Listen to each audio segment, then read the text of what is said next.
pointless. Yeah, it's a good one. I thoroughly enjoy this, even though I don't know why. But okay, so we're live. Okay, so we're gonna talk about our society and marriage, government's role in marriage, and I think Jeremy's gonna want to talk about some. Well, I get Jeremy will tell us in a sec when we get to the gene talk. But just talking about marriage alone and siblings getting married to each other. Let's start with Vabe. That's Just we're gonna do about a minute or two for each person. So yeah, just what are your thoughts? that's disturbing for me for some reason. I don't know the reason, but I don't think we should outlaw this. Okay. So people can do whatever they want if it's not hurting others. But yeah, I'm worried about genes and all, but I am not really educated in that area. So Okay. Dillian, can I go to you, or do you prefer to wait because you got food? You can go to me. I'll stop. Okay. So I just don't see a reason for us making it legal.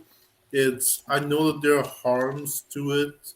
I know that there's a reason where we have this natural aversion to it. Hmm. It has to do with genes, which I don't understand too well.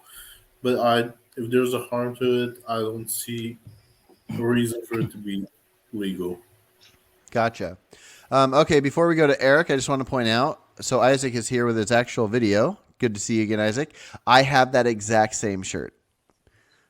I love that blue banana shirt. It's my favorite. It's the best. Okay, so let's go to Eric.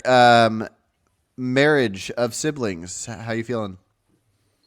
I am not for it for the aforementioned harms, mostly the genetic bit, but like there's just some call it societal phrasing or something, but I just feel an aversion to it. Yeah, It's but one of those legally, what do things you that think? like I don't have super well reasoned arguments against or for because it's just something that I have a natural aversion to. Legally, I don't think we should have it. It's there's too much like room for error, and especially since we haven't talked about like population sizes and things like that for this Hmm. particular society. That would probably sway my argument one way or another. But as it stands, I'm not for it. You're for outlawing it. Yeah. Okay. Isaac, are you for outlawing sibling marriage, or are you in favor of it existing?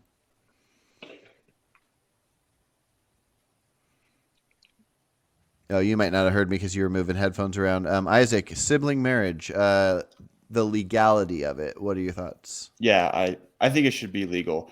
I definitely understand the aversion to it, and I think my stipulation was they shouldn't be allowed to have kids. Um, but yeah, I think aside from that, like I think it should be completely legal. Okay. And then, Jeremy, what are your thoughts?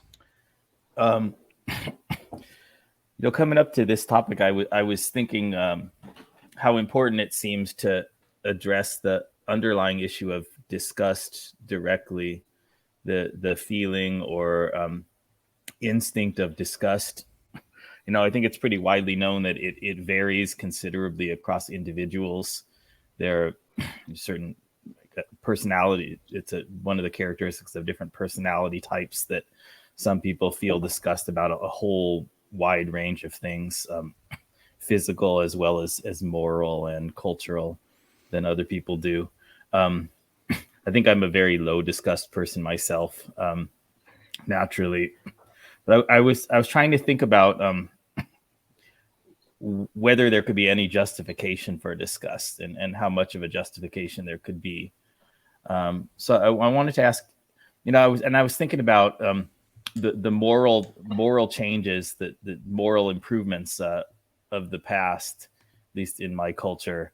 I, overwhelming majority of society used to be opposed to interracial relationships, and I was trying to look into stuff and figure out how many of those people were motivated by like a feeling of disgust when they thought about people of different races being together versus whether it was more intellectual and kind of ideological views that came along at a higher brain level than disgust.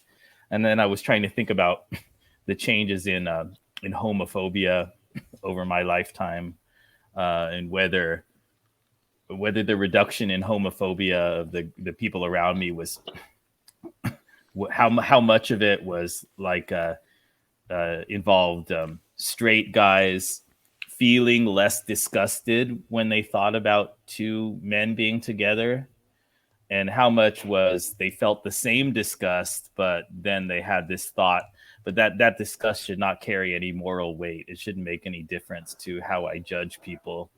And it seems like there's probably a balance of the two. I think straight guys probably did become less disgusted by the thought of gay sex or gay male relationships, but then they also came to believe that their disgust should not play a role in their moral judgments. Um, so I just want to ask you guys directly about that underlying point it seems so crucial to the question of sibling relationships, because surely that's one of the avoiding direct incestuous reproduction is surely one of the primary reasons that this kind of moral disgust evolved in us in the first place, right? That would have been its its evolutionary function, or one of the main evolutionary functions. So I want to ask you guys directly: do you think disgust has any appropriate role in moral decision making? Like maybe No. it's a useful intuition, but then if you have other reasons, you can bypass your disgust. Or do any of you think that disgust should just have no role in proper moral reasoning whatsoever? Mm, Well, I I'm think not. it's useful. It's a useful intuition, but we can definitely see some cases where it can be better not to listen to it. Go against that. Yeah, well, maybe Dillian, since you are against a sibling marriage being legal, and I think in our last talk, the animal one we just had, you were against using animal products for art if the animal is already dead, like finding a roadkill and cutting off the deer's head, taxidermy, putting it on the wall. Yeah, Um, I made could you, like a distinction there where I said, having a deer's head on your wall that should be illegal, but I guess if you collect feathers, if your kid collects feathers, that should be fine. yeah, well, so can you explain? Is the element of why something should be illegal just the level of disgust, or is there more to it for you? It's one thing is disgust. I think another thing is just a psychological issue of it. If you have the head of another animal on your wall, it's because you feel so superior to it that you feel entitled to take take something away. I guess it's What about with the marriage one? Is there more than the with disgust? yeah. I mean, I've heard that there's again genetic issues with relatives having children like this. Let's go with the hypothetical then. Let's say that there hypothetically there wasn't. It would just be an element of disgust. But like let's say there would be no higher genetic issue. Would you still be morally against it legally? So I guess if there was no issue, I wouldn't be I wouldn't be against it being legal. I just don't see a reason to legalize it now. Okay. I wanted to say really quick, it's a classic psychology experiment, isn't it? Where they give an example of siblings having fully consensual sex. They make sure to point out that there's like no coercion involved. They're all adults, They're not living in the same house, so they have their freedom. And then also you know, they've got a vasectomy or whatever. There's no chance of pregnancy. And oh yeah, and what happens is most people still continue to follow their disgust at sibling sibling sexual relationship, and they don't know why. They can't morally explain why, but they still think it's immoral. So it seems like ordinary people overwhelmingly follow their emotion of disgust without being able to rationally think it away. Yeah, I guess there's an actual moral issue when there is going to be a potential child involved that's going to have much more negative outcomes than other children. But yeah, the situation you described, I cannot, I cannot, I guess, morally justify my instinct of disgust, Yeah. but Well, really quick, and then I want to get to Jerem because he's the only one that hasn't shared his stance on it. If somebody proposed a law that was going to legalize sibling marriage between lesbian siblings and gay male siblings, would you accept that because there's no potential offspring? Hmm. I think that That was for for me, Dillian. part of the big. Uh, as Yeah, like if it was two brothers or two sisters and there's no offspring issue, um, would that change it for you? yeah, I mean, I guess I'll have to accept it, but Okay, you made the right answer, Dillian. I approve. yeah, I guess with these human issues, it's I'm not I'm not passionate enough about them to have such a solid stance where I would Yeah, no, that's fine. argue, yeah, as All much. right, let's go to Jerem. What's your stance on the topic? Um. Yeah. So yeah, I don't see anything like inherently wrong with like um a sibling marriage.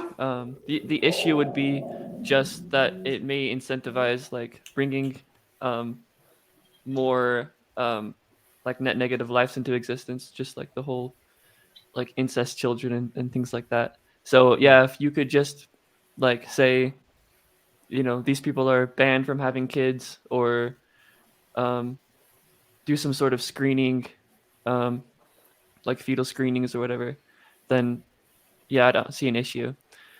But also on the point of like making moral decisions based on these on discuss, um, I mean I think enough discuss, sure, like with enough discuss that seems to be um, bringing some suffering.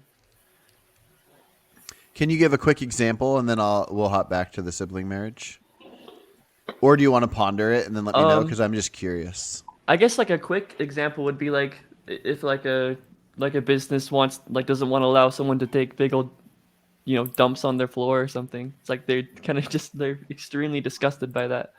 It's like, yeah, What it if it seems. was the other way around? Because I mean, clearly they'd have the right to say you can't take dumps on our floor. What if the business they weren't forcing anybody in there, but the business owners were pooping everywhere all over their floors, and anybody had the right to come in or not come in? Would there be enough disgust that that business owner should be forced to remove the poop? Yeah, I mean, if I could, yeah, I could see a world where eventually, yeah, people are walking by and they're just like they're so disgusted by it. Yeah. Interesting. I think the Uh, problem is yeah. like I don't think that's even a good analogy because there's a whole bunch of sanitary reasons to that why people shouldn't be pooping all over the floor, and so yeah, Well, for me, I don't think a level of disgust is a good enough reason for we could any just law. narrow it down, right? We can just say like the person um has these poops that don't like do those, right? It can just the only characteristic of the poop is just that it is is disgusting. Yeah. Well, okay. So what if 80% of people were disgusted by seeing gay people kissing in public? Would you find that to be enough of I don't know. I don't know if that affects your thoughts on the utility of it all. But if they were just it saddened them, it made them in worse moods. Would you outlaw gay kissing in public? Well, okay, so here's the thing about like morality is it's a lot of it is just a battle of preferences, right? Mm-hmm. So if we had if we had like 80% of people that were disgusted by that, I mean sure, but I would also be disgusted that there's 80% of people being disgusted by that. So Okay. it would just be like a So- battle of preferences going on. Really disgusted, or just kind of like morally offended, or something more intellectual?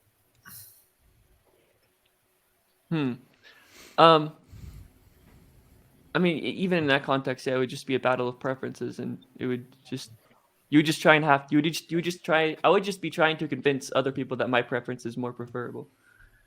Or you can just do like China and South Korea and ban being sad in public, so people Ban are being not sad. sad. Yeah, I don't think that's true, buddy. I don't know, man. At least, He's not talking about North not Korea. He's talking about North Korea. Um, He's talking I- about North Korea. not I feel after like you it have. could be. Oh, North I've Korea. heard it. Okay. I feel like it could be. I live in I think Korea what most of the what he time. might be As- referencing about North Korea is the whole like everybody had to cry like a certain amount, and when Kim Yeah. Jong Il died. And all. Oh yeah. Okay, Like- so I'm glad Travis hopped in here because he's the only person undecided out of this group. So on the vote, it's close to 50-50. It's like one vote away. And so hopefully this talk will lead different people to maybe change their minds in either direction. But the undecided votes will be cool to convince as well. So we can try to convince Travis here.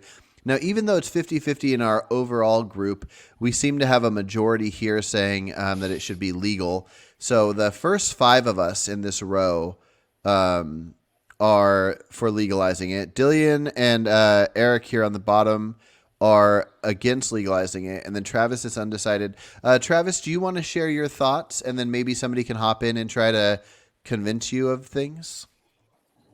Yeah, so the reason I voted undecided on it is because I agree in principle that if you have a consensual, there's nothing necessarily wrong with an incestuous relationship. But the reason I voted undecided was just because I'm unsure of the consequences of legalizing it. Okay, so even though siblings already can have sex and might get pregnant and have babies, if the allowing the marriage led to more sibling babies, then even though the act of marriage isn't a problem, if it led to a bad outcome, you would want it illegal. Yeah. Interesting. Are you saying, when you say that like sex between siblings is legal, are you talking about this society, or are you talking about like in the actual U.S.? Sorry. I'm talking about in the U.S. Just when I mentioned that in this society, anything that's not mentioned, anything that we haven't voted to outlaw, is perfectly legal. So there's a lot of weird shit we can do in our Is society. that the case that it's allowed in the U.S.? I was under the impression that generally it's disallowed. That's a good point. I mean, up until believe it. up until 2003, gay sex was illegal. But I don't know if anybody really, if anything, like anybody got in trouble for that act itself. And so it might be illegal for the sex, but I don't think anybody would ever get in trouble until there was a pregnancy. And then, yeah. I guess what I meant is nothing's going to stop it. But I don't know, even if it increased all the babies in the world, I don't think I would outlaw it just because there's a bad outcome. I mean, one thing that I've heard people say is that like it's common for there to be abuse within incestuous relationships, and I have no idea if that's true or not. It's not something I've looked into. So, Can I just say, since you explicitly mentioned the voting, Carson, I should say my thing here, and that's that my vote is based upon it's contingent upon the society having what I would think of as reasonable attitudes towards genetics, which means getting rid of this bullshit, falsehood based, complete opposition to the scary word eugenics, and thinking that genetic screening for terrible disorders is somehow a bad thing. instead of something that we should try to make as common as possible and as available to as many people as possible. Jesus. How many dogs do you have? Well, we're two dogs. But we're in the mountains, so there's all kinds of wild animals. So they're used to seeing deer. It's probably another dog that someone's walking, but sometimes coyotes drive them the craziest. But this isn't the time that a coyote would be out. Anyway, so if we had something like the current, what I think of as very irrational and even evil opposition to genetic screening, such that that sibling relationships just meant nobody was getting genetically screened because people are incorrectly opposed to it, and so a bunch of greater suffering causing genetic abnormalities were likely to occur, then I would change my vote. I voted in favor of allowing it in large part based upon what I think an ideal society would be: the number one, the widespread availability of effective contraception, and number two, widespread use of genetic screening and using our scientific resources to quickly improve genetic screening. I think that would take away, and other things like the siblings, if they're in a marriage or whatever, they can use sperm donors or whatever. Having these sorts of things be widely available would take away pretty much all of the moral opposition to sibling marriage and relationships. So I would change my vote if we were going to say that the status quo on genetic screening was going to remain in place. Yeah, that's one thing I wanted to comment on also is like, hello, am I still here? Yeah, you're back. I hear you. Okay. So like a lot of people who object to incest, I see them do it on the grounds that like, oh, like the children will have genetic they'll be like genetic for some reason I'm fucking up that word, but people who say that don't generally think that we should prohibit that in other cases. So I don't see why like incest would be a special case. The genetic abnormalities that can be brought on by incest are different than genetic abnormalities that get passed on through genetics most of the time.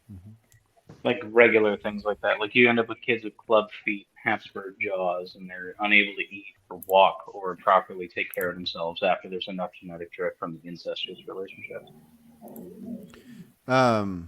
Here, let's get Jeffrey's stance on this real quick, and then after that, I want to challenge Jeremy on something.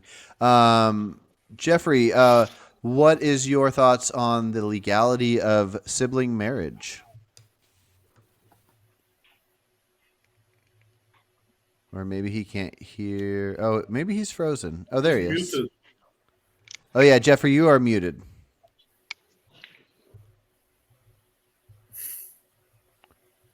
You're still muted. Muted. Okay, hold on. There you are. There we go. You hear me now? I can hear you. You hear me now? Sibling marriage, yep. And he's gone. This video is better. He might need to turn the video off when he comes back. Okay. I'm gonna wait. He's coming back.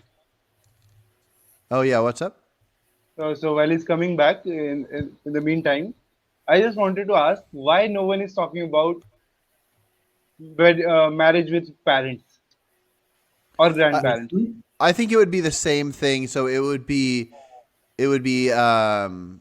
whatever level of blood relation that is currently illegal. It would be, should this be legal? So you can have first cousins, you can have parents. I think that would probably be the 3 levels. So it would be blood related siblings, parent to child, and then cousins. Yeah. Really quick before, but I think we should include those. We're just basically saying you aren't not allowed to get married because of your blood relation. I would factor all those in, and I would allow all those. But really quick, I see that as discrimination. Discrimination? Yeah, because just because you were born here, you are not allowed to do certain things. That's discrimination. Wait, who's saying that? I'm saying that. No. Who's saying because you're born somewhere you can't do a certain thing? So let's say XYZ person was born in a place where ABC was born, and those two people want to get married. Yeah. So that's discrimination if you're stopping them but because of any reason. Yeah, no, that's what I'm saying. Yes, there should be no stopping them, I Yeah. whether it's cousins or parent, child, or whatever. Yeah, if Um, they're consenting I adults. Carson, Yeah. I have a small pushback for you. Okay. If you are going to allow siblings and cousins and whatnot, you still should not allow parents because there is almost no case where incestuous relationships between parents could not have a form of coercion. It's Hmm. a severe power imbalance that would I lead to just like legal grooming of kids by their parents. I feel like then agree, it's but just an age thing. once they reach the age. Well, really quick, just to see if anybody has a thought on this. Phil is in the comments, but he's not able to join us. But he says he's wondering if it's worth bringing up Chesterton's fence. Is anybody familiar with Chesterton's fence? I figured Jeremy no. would be. Okay. Oh, Travis, you're gonna like this. Jeremy will as well. Jeremy, I'm gonna let you, being the teacher here, be the one to explain Chesterton's fence to see if it should matter here. You're the only one with sunglasses, so Okay. Yeah. These are my prescription sunglasses. You guys didn't. Some of you didn't hear that I broke my glasses, and then soon after that, I lost them. So He's not I, normally this cool. I can either be no glasses. Or no, you should I'm wear them. farsighted, so that's cool. if I That's have no really looking good. glasses, I can't read the Wear them, screen wear at them. all. All right, so this Chesterton is G.K. Chesterton, an important American, not American, British, right? He's that important conservative in the sort of the early days of philosophical conservatism, the early 20th century, and Chesterton's Fence is a story about someone walking across a field and seeing a fence, and the person has no idea what reason the fence would have been built there for. So the fence seems to them to have no purpose. And so Chesterton says, one reaction might be, well, this fence it seems to be useless, so I might as well just knock it down. And Chesterton says, no, of course, your proper reaction should be, first, I need to find out why someone built this fence. And then after I understand the reason why the fence was built, then I can decide whether it's okay to knock it down or I need to leave it up. So of course, that's an analogy for social institutions. Chesterton wants you to think that when your society has conservative social rules or conventions or whatever common conservative behaviors in your society, that if you don't understand what they're for or what purpose they serve, that's not good enough to take the progressive or whatever, I guess, libertarian to the radical view of changing them. First, you need to fully understand what purpose they're serving in the society, and then after that, you might have the ability to decide that they should be changed. Mm-hmm. I actually have heard that before. I didn't know it by the name. Yeah, I learned it from Destiny. But yeah, there's going to be. Oh, Eric, did you already bring your challenge to me? I was going to challenge Jeremy on something, but you said you were going to challenge me, and I couldn't remember if it already happened. I mentioned the parents and the power imbalance. Oh, Was my that's challenge. right. That's Want me right. to That's restate right. it, or- And I think that will be worth going over. Well, let's check with Isaac. Let's go into Isaac. So if we also are factoring in first cousins and then parents and children, do you agree with Eric that there's a power imbalance that changes it? If there was like a 20-year-old person and then they wanted to marry their 40-year-old parent, Does the adulthood overpower this, or is there an issue with the power imbalance? Yeah, for me, the adulthood does overpower it. And I think if you're going to make the power imbalance argument, it should be based off of age, not off of, uh, relation. So, yeah, I think it should be okay to marry your The parents, so long as we the say it's reason that I okay for. pointed out. Oh, Sorry. Yeah, I was just. I'll I'll be wait. quick. Okay, so yeah, as long as like it's okay, for people for a 20-year-old to marry a 40-year-old, I think it should be okay. Like with a 20-year gap, and that's another issue we could discuss. So as long as that's okay, then I think it should be okay for, and if if it's okay for you to marry your sibling, then it should be okay for you to marry your parents.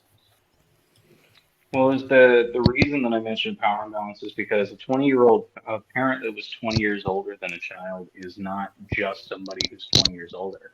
It's somebody who shapes their entire life, somebody who raises them, and there's no way to guarantee that that person wouldn't just have their own aims and just try to raise that kid to end up being like there's a real like dangerous subsect for like grooming into incestuous relationships. It already happens now. Allowing it to have a legal framing would only make it that much worse What So if because it was then does it a? just gives them That a legal Oh, path wait, to wait, do wait. it. Vabe has yeah. Vabe Okay, have I go just for it. yeah, I just want to answer that one. That was the same excuse people use to stop two gay parents from adopting any kid. That was the same Well, the excuse difference we is that there's no I evidence that two gay parents would that make their kid gay. There's a lot of evidence that an incestuous parent no would no make no their no, kid that end was up not just shaping them into that being was gay.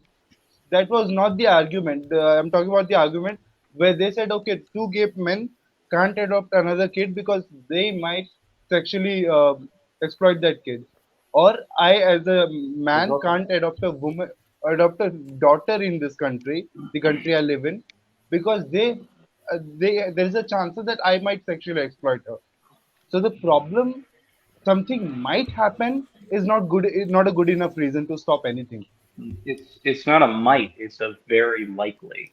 The majority of people who abuse children sexually are their parents. And if you give them a legal framework to abuse those kids and then marry them when they get older and just convince them not to tell anybody about it, that'll just make it easier for them to do it. It's the same reason why we should have comprehensive sexual education because it helps get kids out of those situations. Giving Just somebody who's more likely to be an abuser a legal pathway to abuse kids makes it a lot easier for them to do it. okay. What it just to give a random hypothetical that makes no sense but sort of does. Imagine we're in a world where everything's surveilled. There's cameras everywhere capturing everything, and there's a child that's from like a very young age, like 6 months, whatever, starts being babysat by a neighbor, and that neighbor sees that child more than any parent whatsoever. When that child becomes 20, even if we have recording of audio of stuff that we could call grooming, would you say that this non-blood related person that was the most influential and raised this child, once the child turns 20 or 30 even, can the 30-year-old marry their 50-year-old person that raised them that's their neighbor? I would hope that if there was surveilled evidence that they were grooming that kid, that it would have been stopped pretty early on. Okay, let's say let's say it was surveilled in a way where we knew they raised them the most like a parent, but we don't have the grooming knowledge. If there's a way to ensure that they weren't like groomed into that, then I suppose that would No, be no, no, okay because no. age differences. We would say it's probably likely, but there's no evidence. It would be just like the parents, but I'm just making a scenario where there's no blood relation. Would you say that the government should say this 30-year-old and this 50-year-old cannot marry because the I'd say person that basically there should raised be them? like evaluations first, like maybe a couple of visits with a therapist or something to break it down and make sure that's not what happened. Okay.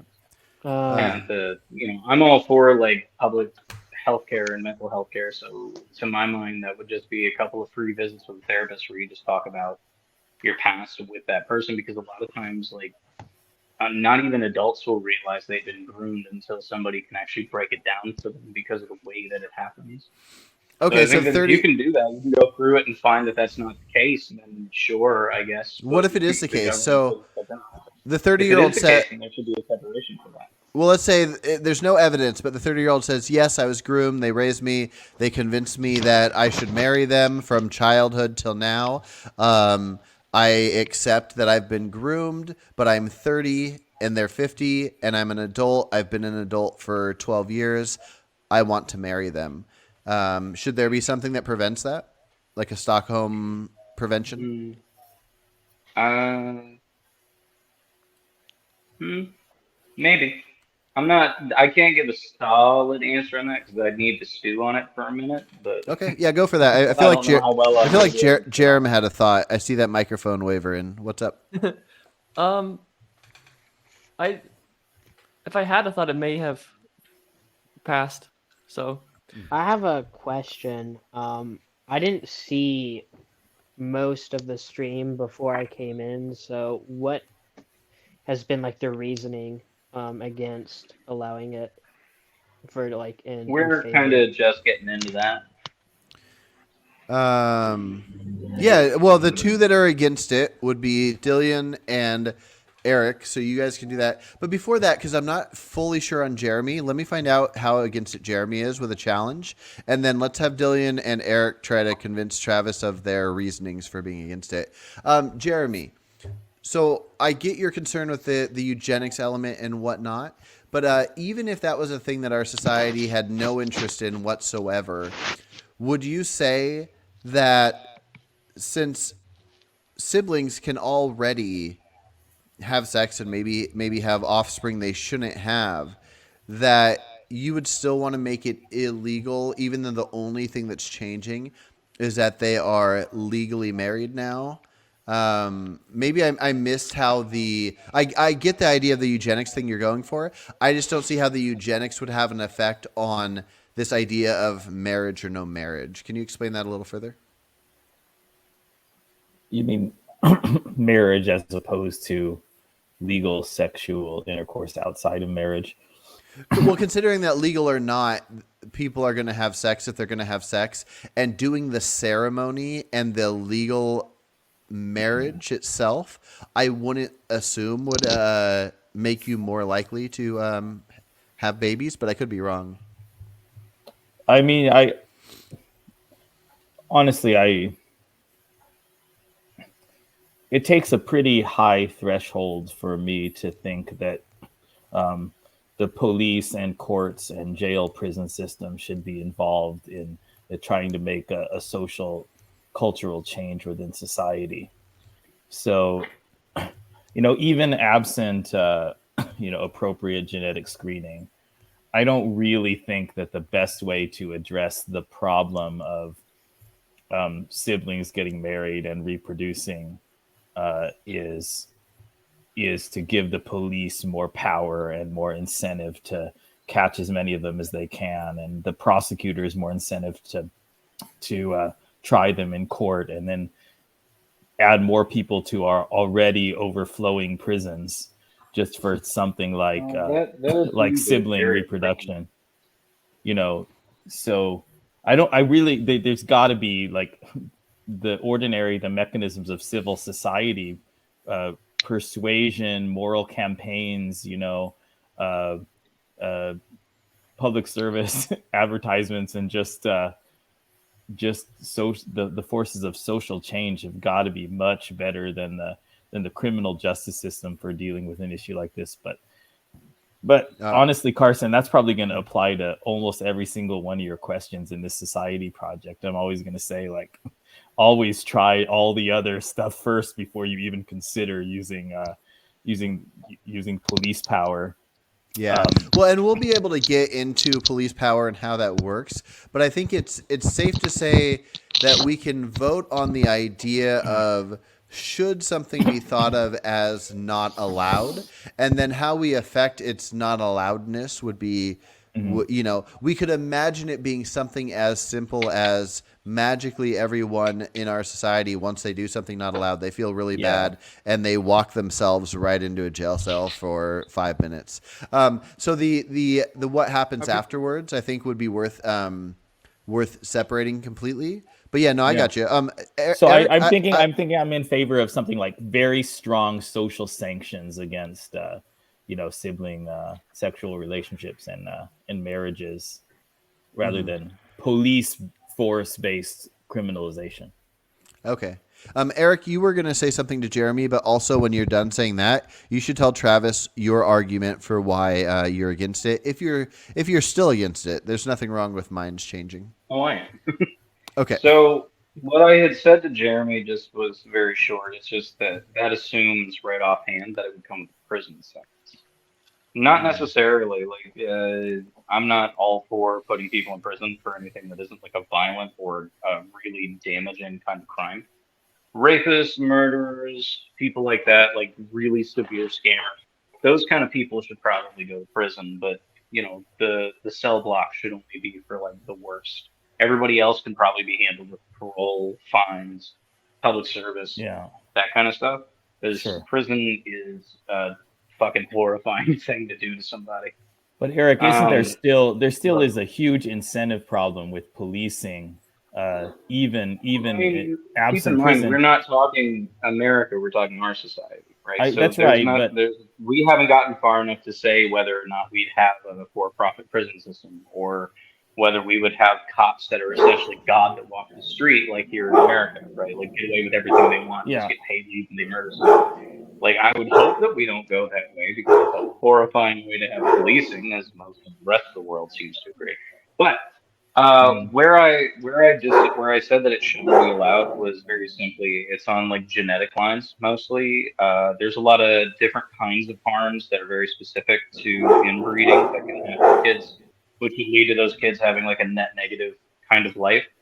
There are yeah, some things that you can also have from regular genetic things. Like my cousin has cystic yeah, fibrosis, hmm right? Like both your parents have to be carriers for cystic fibrosis, yeah. so genetic screening would have been good for them, Good but analogy. Yeah, there's a lot that but they're you not would prohibited from end up having with sex, right? from People with cystic so fibrosis there's carrier genes are not prohibited legally well, from I having mean, they're not sex. prohibited legally, but they're not really able to do it either. Well, I don't know if you've carriers, ever known somebody who carriers. has it. Oh, carriers, No, yeah, yeah, yeah, yeah, carriers. yeah. Carriers are not But I mean, that prohibited. would, in order to make that illegal, you would have to have like enforced genetic screenings, which is another Mm, like dystopian level of things that I'm not totally sure mm. I'm for. But where I stood against it was like genetics. It's like when you inbreed far enough, like you could just look at the royals of centuries past, where they had like the Habsburg jaws named after a Habsburg family that was so inbred that their jaws got like massive. You have club feet, people who can't walk. They have misshapen limbs, misshapen heads. Their brains sometimes won't work right. They can just have like no comfort in their life at all. Hmm. Uh, Also, I did have a question for Carson and Jeremy specifically, and it is Mhm. that if we're going to say that they should be allowed to, as long as they don't have kids, would you extend the time frame for an abortion for those people past the 20 weeks that we're already set at to ensure that they don't have kids? Because it I, doesn't matter what contraceptive measures you take, they can always fail. Even a vasectomy, yeah. like the only way you can ensure that it doesn't is to force somebody to have a hysterectomy. If I were convinced that there was a screening that we knew for sure that this issue was going to happen in this child when it's born, and it was severe enough that, like, let's say it was something that was just going to cause crazy amount of suffering, there is no way humanly possible for this baby to live past 20 days, and it was just going to be 20 days of suffering. Those are types of cases, and even further ones that I might be like, oh, I'm for this because it's putting something out of its misery. But in general, I don't know enough about the topic, and I would have to hear individual cases to make me more in favor of abortion. I'm pretty Um, firm on my abortion stance. Well, that's why I pointed to like the royals of times past. Like King Hmm. Tut only lived to be like 13. He had a jaw that made it so he could barely eat. He had to walk with crutches from the time Hmm. he could walk because one of his legs was shorter than the other. You've got the Habsburg family. You've got almost every royal family that's ever lived has been severely incestuous, and you can see the effects of long-term incestuous relationships from that. I'm not really sure if there would be any testing you could do to find out for sure if somebody was going to be born that way. But I mean, I'm sure it's possible with sonogram. Yeah, But Hey I like, really guys, don't. I don't know. Like, I wouldn't. I don't think I would make. I don't know. I wouldn't make the marriage part illegal no matter what. But there's a chance that if we had enough reason to know that there is just horrible outcomes are likely to happen from siblings having sex and having babies, then there could be punishments that would deter people from doing these acts. Like if you get pregnant by your sibling intentionally, then you might get certain like horrible jail time or something. I don't know, but how do you ensure that it was intentional? hey guys, following this right, line yeah. of thought, should we maybe have government financially incentivize very genetically diverse reproduction? Give a little subsidy for Mm. interracial marriages that are going to produce a lot of, on average, genetically healthier kids.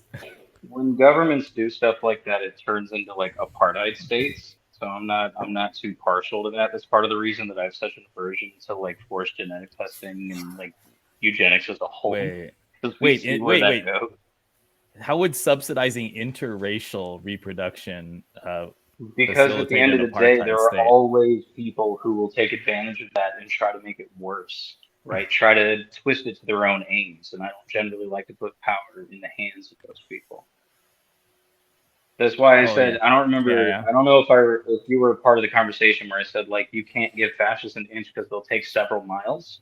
There are a lot of people like that who just look for any chance to legislate their personal morality on everyone, and I don't All want right. to give that kind of power to those people. All right, let's set up a future talk where Jeremy and Eric do the genetics. But Travis, so in a second, I'm going to go to everybody about marriage in general, and You if they, still have to if, hit if Can I just ask you Gillian, I something? believe. um, yeah, true. But so in a sec, I just want to prepare everybody because a handful of people haven't talked because of their stance being the majority. So in a second, we'll start with you guys and talk about marriage in general. Like, is there any purpose of having the government involved? But before that, I wanted Travis to have a chance to respond to what Eric just said. And how about Dillian? You tell Travis your stance on it, and then Travis can kind of go back and forth with Dillian and Yeah. Eric for a sec. Can I just ask you something before that? Oh, me? Yeah, go for it. Yeah. So you, when it comes to interracial, I mean not interracial marriage, uh, inter sibling marriage, I guess you would not stay on the side of caution because you don't know if there would be any negative outcomes, and you would say, well, they should be free to do what they want. But on the side of animal agriculture, you would stay on the side of caution on the grounds that you don't know if people are going to react physiologically uh, as well as you think. And I just find it a little hypocritical Yeah, because yeah. it's this giant issue Mm-hmm. that's They're both kind of the same answer actually.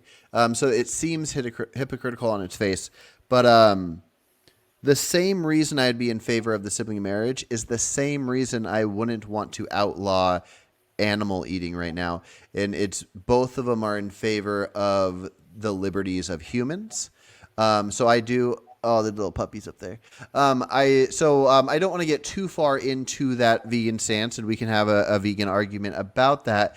But I care about the health of humans to some level, and it's not just the survival of humans. So if humans okay. were to So need why it, wouldn't you stay on the side of caution when it comes to legalizing marriage between siblings then, if you care about the health of humans because was it's potentially harmful for the next oh, generation?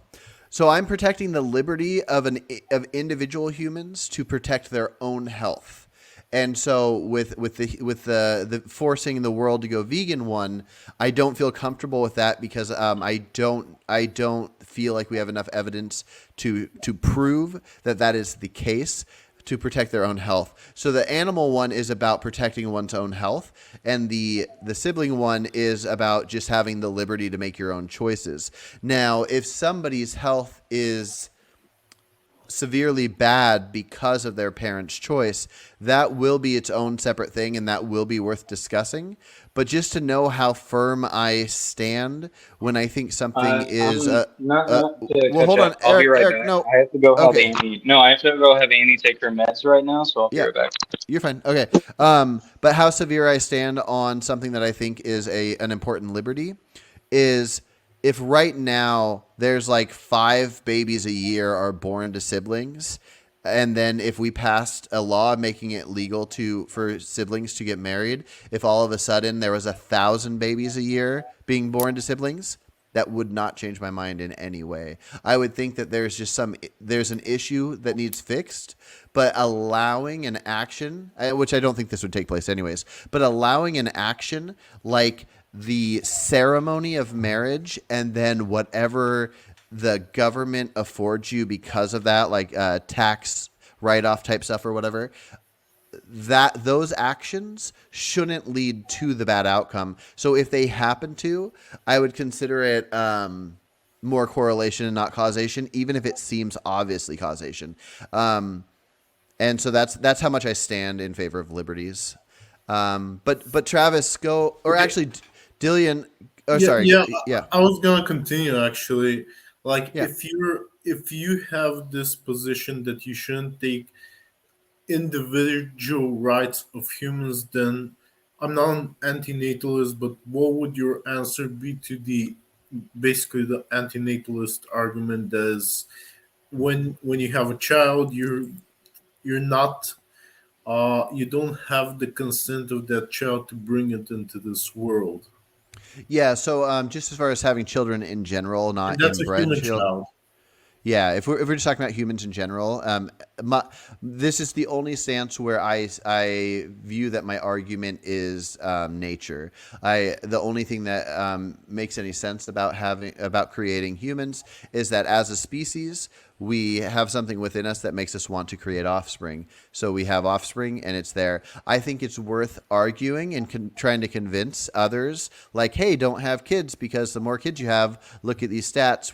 It's gonna be worse for the world, or what. However, people want to argue it amongst themselves. But as far as the legality side of things, there is a limit to resources. So there is a possible future where it might be beneficial to have laws against having certain amounts of children. But aside from that, just the moral side of bringing a human that didn't ask to exist, I just stand on the side of that is what animals do. They have something within them to create this thing, and the creation itself isn't harm. You are creating. Two people decide to make a baby. They create that baby. Afterwards, there can be a harm worth discussing. There is But absolutely going to be a harm because they're going to experience suffering. But yeah, yeah, but I see you like to appeal to nature a lot. I do not a lot. You do it all the time. I only use it as an argument in this case, the antinatalism case. That's the only time I do it. And Why give me should we be appealing to nature at all? yeah, I mean, it is like a it's a genuine fallacy. fallacy. Yes and no, depending on the argument. If I was arguing that it was moral to have children because of the natural want to, I would call that a fallacy. But I'm not arguing that it's moral. It might be immoral. I'm arguing that it should be legal. And so I don't necessarily view that as a fallacy. I don't view that as not a fallacy. But no, I do not appeal to nature. I things that might seem like appealing to nature would be the human desire of health, but I'm mostly just appealing to myself and my own wants. We all have our desires. Everything we can possibly do is based on our desires, whether it's within a society system or just on our own in nature. I can view things as moral or immoral, and I'll still do an action that will lead me to an outcome based on if I think it's worth that outcome. I wouldn't want to harm an animal just for fun, but if I knew it was going to make me be 6 foot tall instead of 2 foot tall, I might go eat a fish or something. So I'm not appealing to nature. I guess in certain cases I'm appealing to personal desire. But we're so off track. You can ask another question if you want. But I do like the idea of figuring out a few more things with marriage.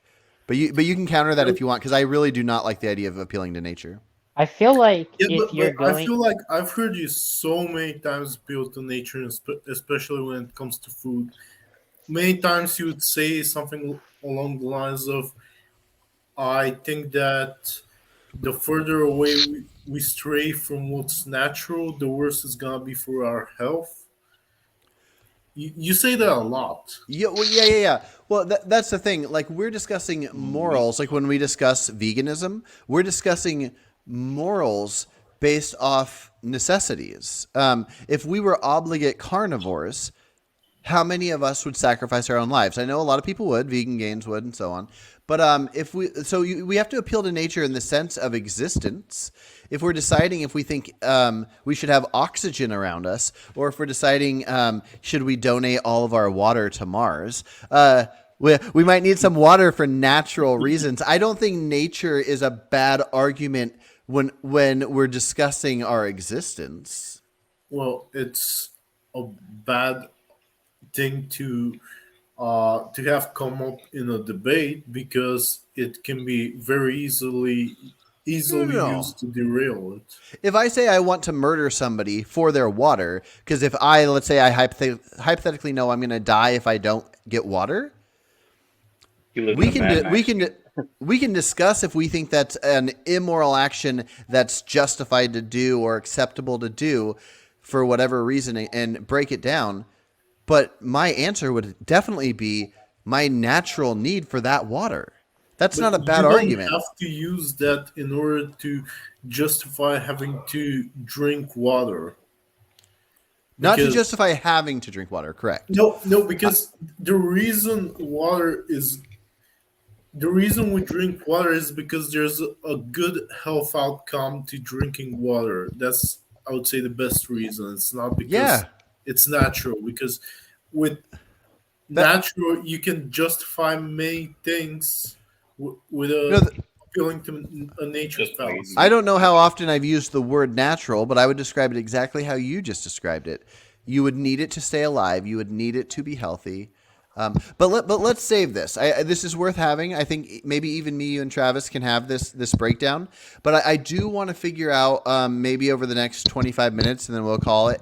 I want to go over if we even think we need marriage to exist at all in a governmental connection way.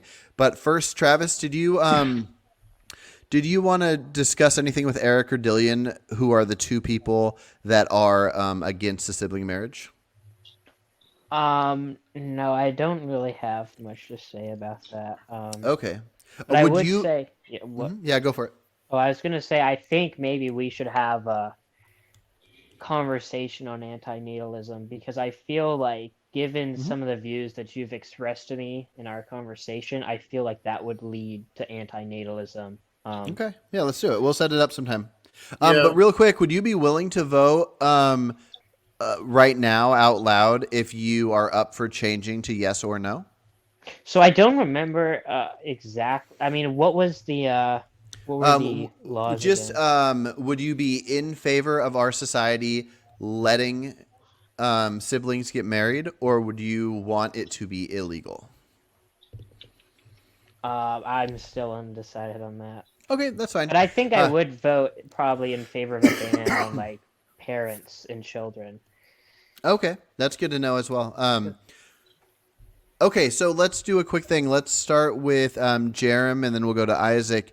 Oh, Um, there was no, one thing I wanted to say about the incest thing. yeah, go for it. So I don't know if this was part of a broader like discussion or not, but I saw right before I joined, I saw that we were talking about like basing morality on disgust. Um, Mhm. I don't. I guess maybe this is a controversial take, but I don't necessarily see the issue with basing moral views on disgust. It seems like a lot of our moral views are based on disgust. Um, yeah, that's what I think. Jerem and Dillian were definitely agreeing with that. Let me make a note that we should bring that back up even today if we get time or in a different talk, unless that disgust leads you to wanting to outlaw the sibling marriage. But let's put a pin in that just for a sec. So Jerem, do you think there is any purpose whatsoever to have the government, so our government in this society we haven't named yet, or in the U.S. or whatever, the government involved in marriage whatsoever, or should it just be a ceremony that people can do if they want to do? I don't think I really have a strong opinion on this, but I think government marriage may incentivize families and incentivize bringing people into existence. Maybe. Okay. Isaac, how about you?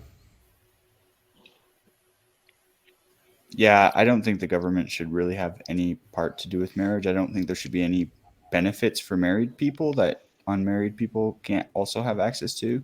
Like I could see if there's some sort of a household benefits, like if people are living in the same house, they get a discount on like food or something. Like I don't know, but I don't think that there should be any like tax benefits as there, from what I understand, currently are for being married. Yeah, That it just almost feels like a punishment for people that want to be single for their whole lives or yeah, something. yeah, exactly. And but I have nothing against people, wanting to get married for social reasons, but there shouldn't be any legal or monetary incentive to do so. Okay. I tend to agree with that. Eric agrees. Okay. Vabe have? Okay, so if we are not registering marriage or not giving any benefits, what about the properties? If husband dies and they are not really actually married, so who takes the house? These questions will rise, and at the same time, I'm really not sure what is the problem. What problem people have with genetic screening? That's Um, the question. Yeah, we'll save that second one for later. Jeremy's really excited about that, Okay, and I think Eric is as well. okay. But yeah, no, you make a good point. I'm gonna keep a note. We're gonna talk about that in Yeah, a just second. one more question. One more Yeah. question. What if there is a sibling? They went to church, they got married, but they never registered the marriage, so they don't have a license. But the ceremony was happened, so that happened. But now, are we gonna see that as a real marriage, or are we gonna allow them to live together? I mean, what is the situation in this condition here? Gotcha. Yeah, yeah. Okay, yeah, we'll bring that up in a sec too. Let's go to Travis. Travis, do you think the government should be involved? I don't have a view on that. Okay, Dillian. So I don't know if the government should be involved, but I think that it's a good thing that there's this thing called marriage that makes that's basically an engagement that's a lot more serious. It's yeah, I just see it as a useful thing to have Okay. because when raising children, you would need these children actually need a stable relationship between two people, and it's Okay. yeah. Is there any legal force to stabilize it? Like Uh, for you, would you want there to be legal force to stabilize it? so what do you mean by a legal force? Well, just because you're saying that maybe the reason to have government involved legal marriage would be stabilized household for children or something like that, which I actually think that it subconsciously does do that. I think if somebody recognizes I'm legally married, I'm gonna, people that want to split up might stay together for the kids or whatever. But it's almost like a subconscious It's a psychological thing. thing. But do you think is there any element that would affect it legally? We might agree that it's best for a kid to be raised by 2 or 3 or 4 adults that are constantly taking care of this kid and teaching them good values or something. But is there anything where legally the government is going to have any effect on this? Yeah, I think I guess with property rights, Okay. with I guess the responsibility for the parents to care about their child. This child should have a caretaker. Yeah, we'll have like neglect laws and yeah. Okay. Okay, let's go to Jeremy real quick and then we can do a couple back and forths because we got about 15, 20 minutes. Jeremy, do you see any need for government in marriage? No. I mean, Okay. it's far from the worst thing that government does, but I don't see any compelling reason why government would do something better than churches or other private organizations or just individual contracts couldn't handle even better. And we certainly have wasted a lot of resources over the years having political battles to get more and more people into this institution of marriage on the interracial side and then on the same-sex side. All the money, all the resources that have just been squandered, when if it wasn't a governmental institution, those people could have just made their contracts to begin with. And right now maybe we want polyamorous triads or larger groups to have their rights protected. If we didn't have it be a governmental institution, then they could be drawing up their contracts right now and essentially have equal rights to the rest of us. And we wouldn't have to waste all these resources fighting both sides of this battle. Gotcha. Okay, so I'm going to share a couple thoughts, and then I'll step back and let you guys all talk because I've been talking too much. But I think Vapehav and Dillian have probably the closest to my stance on this, and then but you guys can challenge them because they seem to be a little different than you guys. I do want to point out that what leans me towards liking government involvement in marriage is what Jerem said, where if there are incentives to make people more likely to like have a family and raise a family in a good way. So I do like that, but I think my overall stance is there should be no financial gain. There should be nothing the government does with marriage other than outcomes for after marriage, which could be worded just like Jeremy said, where it could be contracts and whatnot. But if people have this idea of marriage, which I think is good, I think the idea of two people, whether they are in a sexual relationship or not, it could just be the best of friends. It could be siblings. Who cares? If two people decide, hey, let's commit ourselves to each other, we're going to spend the rest of our lives together. Personally, that's I think one of the best things humans have ever done. So I like that idea. So in a marriage, when let's say like one parent like let's say the man works and the woman stays home with the kids or whatever, if they're under this impression that they're going to stay together forever and therefore this is their setup, and then when they hit 50 years old and the kids turn 18 and they're out of the house, if the man decides, actually, I don't want to be married anymore, and kicks her to the curb and legally can get a divorce, then I think it makes sense, whether it's contracts, like Jeremy said, or the government or whatever, where there's going to be alimony or whatever. Like this woman that did her part, she raised the kids, she sacrificed her option to get a job, and now at 50 probably won't be able to go out and make some awesome career being a lawyer or a doctor and might have to go back to school. I don't think she should be screwed over just because her husband wanted a divorce. So I guess that's why I stand on Vapehav and Dillian's side. But Jeremy, do you mostly agree with that? You just think it should be contracts and not government? Like alimony Yeah, type? I agree with a lot of the points that Vaev is saying here about the value of marriage. I just think, like almost everything else in our lives, private institutions, free choice, market incentives to provide a choice that's not currently being provided by someone else, works a lot better than singular state provision of one size fits alternative. And as I said, when you have to seize the ring of governmental, legal approval for something, as a utilitarian, as a consequentialist, a key factor is that a whole lot of resources get in my mind wasted on political battles. It's a negative sum game battling for same-sex marriage over the years, where if marriage was privatized, then it would simply be a matter of, if this church isn't going to give you a marriage license, or this person's not going to draw up contract, you just go to another one who would. And maybe Interesting. 150 years ago there wouldn't have been anybody to do that for same-sex marriage, but 50 years ago there certainly were institutions who would have recognized same-sex marriage privately in the US, lots of them.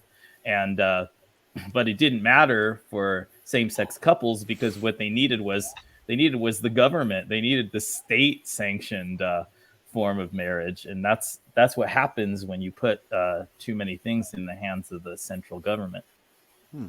Isaac, do you agree with Jeremy?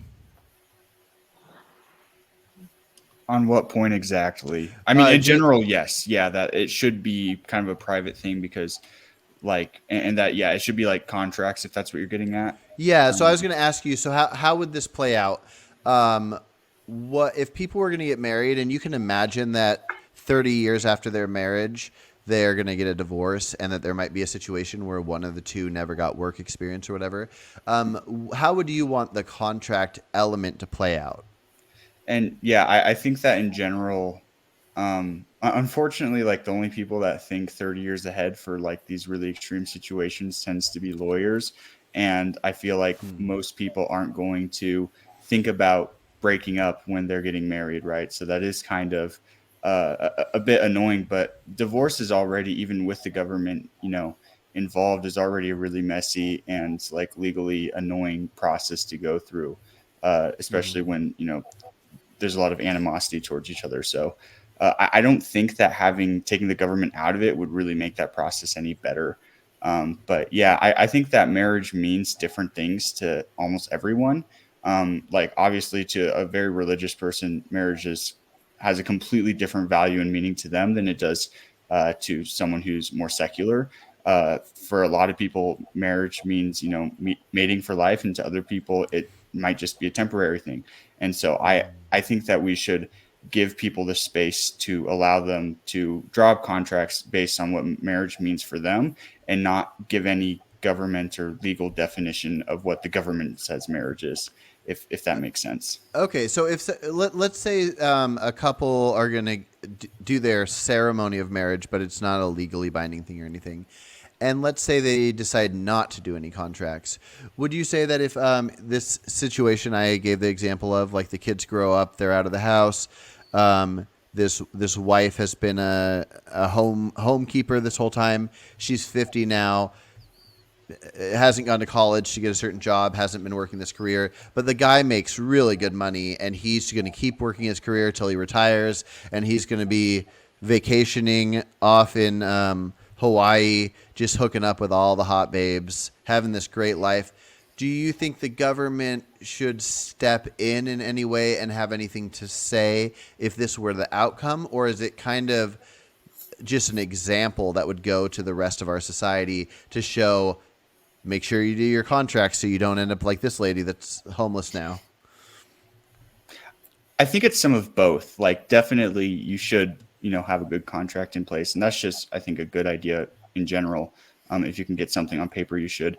But there's also this idea of implied contracts, which is already a thing that is in place, where if he, basically never wrote it on paper, but in other ways implied that he was going to be the breadwinner for the rest of her life, and now he is breaking that implied contract, he should have to, there should be some ramifications there. So I guess that's my response to that. But that's already a thing that, is in the system.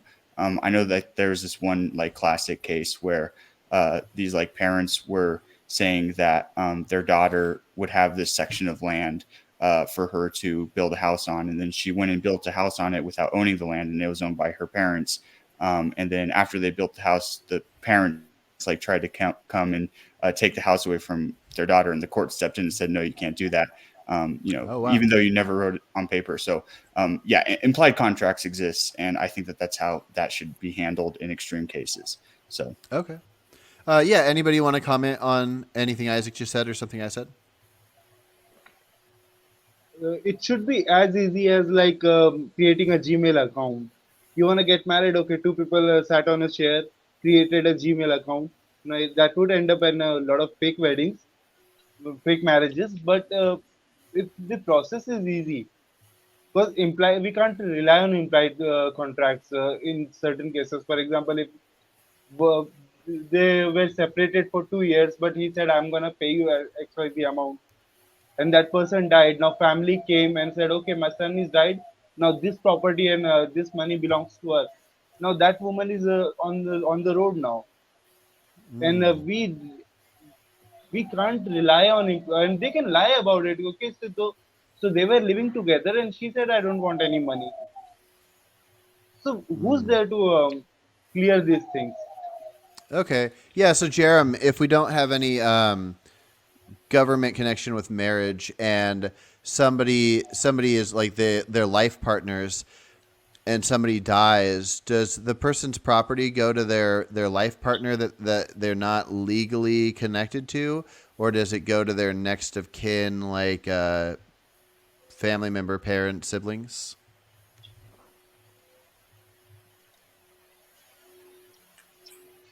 I wouldn't know. I don't know. Okay. Yeah. Yeah, I don't have a strong issue or a strong Travis, opinion on that. Yeah. gotcha. Travis, you got a thought on that? Say that again. Like, so if there is no marriage, if we decide that marriage is just some ceremony people can do, but it's like a religious thing, it's not nothing connected to the government whatsoever. Do you think there's a good approach to decide if somebody's life partner would get their properties if they don't have a will, but their property, would it just go to a life partner, or would it go to like their nearest blood relative, like their parents? I guess you would have it go to their life partner. Okay. Jeremy, how would you view this I was going legally? to say, I think it's always important or always useful to try to think outside the status quo bias and see what judgment you would have if the status quo was different. So I think if we had a world that had just flexible private contracts for long-term relationships, including ones that produce children, then somebody proposing the idea that, hey, we should change everything by putting it in the hands of the government, that you need this one license before you do it, it would kind of sound like needing a government license to become roommates with somebody or become golfing partners or whatever. It would just seem, why are you proposing this crazy new thing? Don't speak that into existence. That might happen in Florida. Cohabitation between genders is still illegal here. you know, um, yeah. In terms of inheritance and stuff, I think there's sort of two tiers. There's the contract law, and then there's arbitration based upon the wording of a contract that was freely signed. And in some cases that's going to happen, and that's sort of the ideal case if anything significant is at stake, is to have a very clear contract. But then in the absence of that, you need some kind of judge or arbitrator who uses sort of common sense principles that try to balance the interests of the people involved and not screw anyone over. And I don't know how much can be said about common sense, but we've got to hope that in the absence of an explicit contract, that the people who are entrusted with that arbitration don't have ideologies that make them go very far away from common sense consideration of all of the interests involved. Yeah, yeah. Well, and common sense can mean different things for different people at different times. But yeah, like women used to be able to not able to own property, so if her husband died, then the house would go to the oldest son and stuff like that. So the concern I could see if we make marriage a thing that's kind of just like a religious type thing, it's not part of the government. Um, then maybe something like if a man and a woman both owned a house and they were going to live together forever, and one of them dies, I feel like the go to for inheritance, instead of it just being the one that didn't die now owns it, that a nearest family member of the one that died now owns half of that house. So to counteract that, I think it might be something like having a contract that says if one of us dies, the other one receives the house. So one of the reason marriage was promoted by government was this, so people will have legal contracts. Because boomers, is there any boomer here? No. Okay, so boomers started this trend that they used to live together a lot without any wedding or without any contract, and these issues have raised in the past. Hmm. But people who aren't married still live together a lot. And we have systems to handle all of those situations, right? Like if you have roommates or you have, even like a couple brothers that live together, right? So we already have all the systems in place as if you weren't married to deal with these situations fairly. So I don't really see how marriage affects that. Imagine those numbers like 50 times higher. Hmm? Imagine those numbers are 50 times higher than right what we have right now, or maybe 100 times, because a lot of people do get married. That doesn't change that the systems are still in place to deal with those And situations. after a Like certain after a certain number, that system doesn't work for everyone. well, and like we would still have the manpower, like because divorce lawyers, would just move to, doing other things, right, and that are still legal and would That still would help with be that similar would be situations. that would be increasing the interference from government and courts. If you were married, that's easier to decide what to do now. Hmm. It's almost natural. Well, and maybe we should just make it easier for people who aren't married as well, right? Like that's what I'm arguing for, is that there shouldn't be any benefits for people that are married, that can't be attained by People people who aren't. people do get Yeah. married because they want those benefits. The reason they otherwise, it's extremely easy for me to convince a woman or a man to marry me and live with me, and that person will be making money. I'll be taking some of them for a long period of time, and after that I can dump that person. That person can die, and I can. These things can happen and have happened in the past. Yeah, we should mention perhaps the the greatest benefit of marriage, which is immigration. Most of the world is Oh, extremely opposed to open immigration.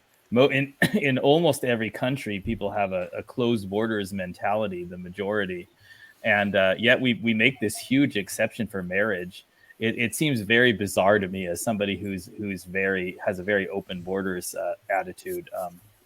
That even if you have an employer who's willing to pay a PhD engineer $200,000 a year to come and work, it's still going to be hard for that person to immigrate to the U.S. But then if somebody from another country marries an American, even if they have no useful employment skills, they can easily come over.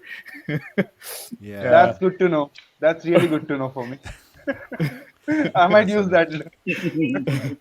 that. Do we view anything involving children to not be connected? Like, so whether there's government involvement in marriage or not, if there is a divorce, um, that if there's no government involved in the marriage, that government being involved with figuring out where children goes isn't connected. Do we view that as a separate topic? I'd rather have government involved in that part. Yeah. Oh, for sure. Jeremy, you agree, right? The government should have some kind of system for how they set up where children go in the case of a divorce? Um, Aside from how sympathetic I am to anarcho-capitalism, where there are competing law enforcement and judicial services that people have arrangements with, and that essentially compete on a market. Uh, Insofar as there is a central state, then it seems like that would be that would be where that decision would be localized. But I don't think it necessarily needs to be one size fits all. Even that central state could still be there could still be individual organizations, kind of private organizations like churches or other sorts of social structures that that parents are a part of, that make decisions about what happens to children and take care of the children. And then whatever central state you have could serve as a kind of watchdog against particularly abusive decisions that are made by these groups. Instead of the central state having its one policy for what always happens to orphans or whatever, there could be it could be served the second level role of allowing kind of communities. This is how Jeffrey, I think, would describe it too. Allowing communities to deal with the problem privately in their slightly different ways, or even significantly different ways, and then the role of the state would just be to step in the cases of very clear abuse. Gotcha. It's Well, like it sounds like it might be worth putting it to a vote soon if we should just have no connection with government and marriage. So yeah, we might not even need the legalizing sibling marriage if we don't have a connection in there. I will put that to a vote soon. But yeah, if anybody has any other thoughts on the marriage topic, they should go for it. Dillian, what were you going to say? I was gonna say, so it's like having state laws and then I guess what was it called? Federal. Federal laws. Yeah, like the church or whatever your local community has their stances or whatever. But then if somebody is that what you're saying, Jeremy? If somebody wants to fight that, they can bring it to almost like a Supreme Court and say, "Hey, so our community decided my wife's getting the kids, but I kind of want them too." Something like that, yeah. Okay. Where you basically allow kind of free social interaction to operate, and then you have law as a sort of appeals process. So that the extent of law into everyone's lives is minimized. Yeah, that sounds reasonable. We have meandered quite a way, haven't we? Yeah. Well, no, I imagined the first half of it being the sibling talk and the second half of it being the just marriage in general. That makes me nervous, that idea of leaving it up to communities or anything like that. Like if two people have children, unless there is reason, which I think would have to be like a regulated reason that a one size fits all, unless somebody has reason to have their children removed from them having their children removed from them is kind of a devastating idea that I wouldn't want to leave up to a church or a community of any kind. Not that I think our systems are necessarily great, but wanting to create a great system, I think would be ideal. Yeah, does anybody else have wouldn't you want to have people have the choice to have a church decide this for them in such a scenario? Well, I mean, I'm not religious in any way, so I would want every church to stay away from deciding anything for me. But Same here. For you, but no, yeah. I wouldn't want any I'm also community not religious. like so. I live in a city called Salem. It's a pretty big one, but let's just imagine like everybody could get together and talk about all kinds of things, and then me and my wife, we have kids. What if we decided to get together and say, hey, she wants to keep the kids, and hey, I want to keep the kids, and then everybody that like has experienced us goes, oh yeah, they'd be way better off with her. Let's have her have the kids or whatever. I mean, there should be that should have some impact. Like if there were witnesses that witnessed some kind of like abuse or something, but to remove somebody's children or somebody's just freedom and liberties in general, I feel like you want something pretty like set in stone. Like the reason you have a society is that you're not just leaving it to like whoever's opinion that day on like what their favorite song is has some big impact on something. So Yeah, but what's the difference between that and having uh, states versus no states?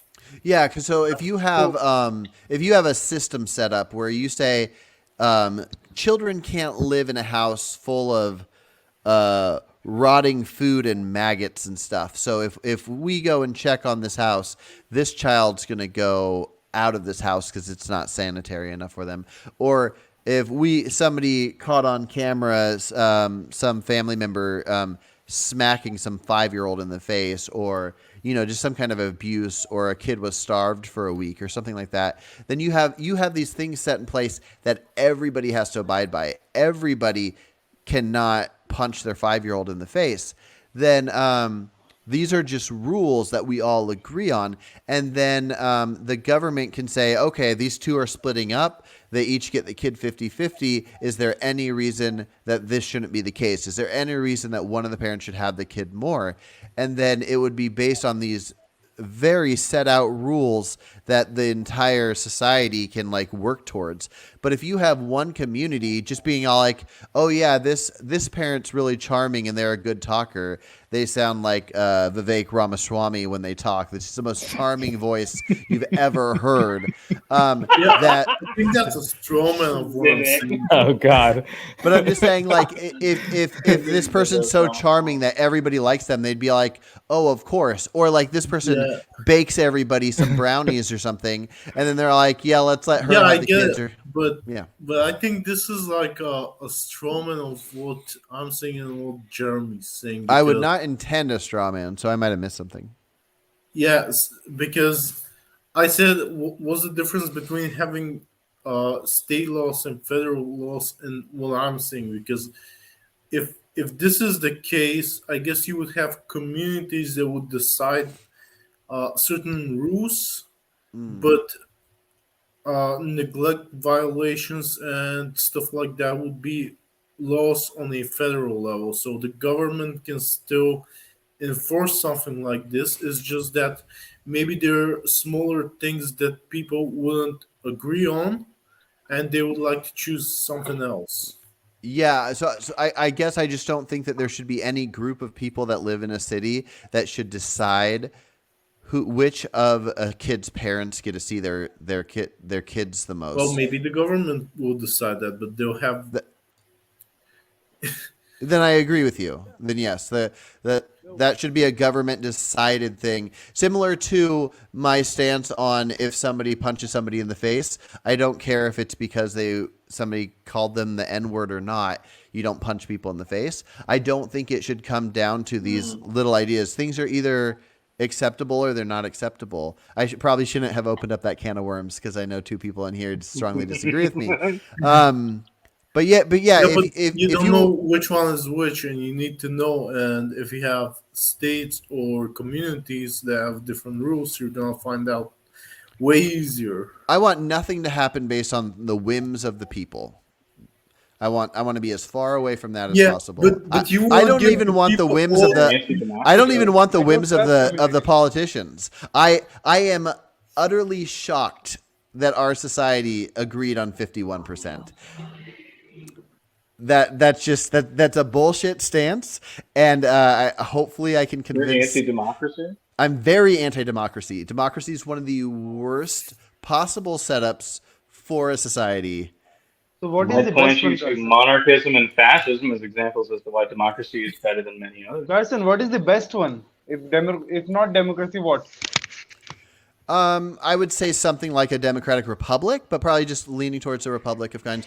We have people that their profession is to be lawmakers. They get voted in by the people for various reasons. I think the Constitution for the U.S. is a pretty good setup, and I wouldn't change much about that. So I would say most laws should be voted on like a 2/3 majority, and it would take a 2/3 majority to change that law. And so yeah, whims of the people. It's scary shit.